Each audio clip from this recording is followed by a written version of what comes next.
ખેડા જિલ્લાના રડુ ગામમાં ખાણ ખનીજ વિભાગ દ્વારા ગેરકાયદેસર ખનન સામે મોટી કાર્યવાહી હાથ ધરવામાં આવી છે.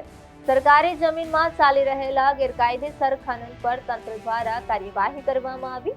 ખેડા મામલતદારની હાથમાં સરકારી જમીન પર માટી ચોરીનું મોટું કૌભાંડ ચાલતું હતું. મામલતદારને અનેક ફરિયાદો મળી હોવા છતાં અત્યાર સુધી કોઈ કાર્યવાહી કરવામાં આવી ન હતી. ગાંધીનગર, ફ્લાઇંગ સ્ક્વોડ, નડિયાદ અને અમદાવાદ ખાણ ખનીજ વિભાગ દ્વારા સંયુક્ત રેડ પાડવામાં આવી હતી. દરોડા દરમિયાન એક હિટાચી અને 4 ડમ્પર સહિત કરોડોનો મુદ્દામાલ જપ્ત કરવામાં આવ્યો. માટી માફિયાઓ દ્વારા સરકારી જમીન ખોદી નાખીને કરોડોનું કૌભાંડ આચરવામાં આવતું હતું.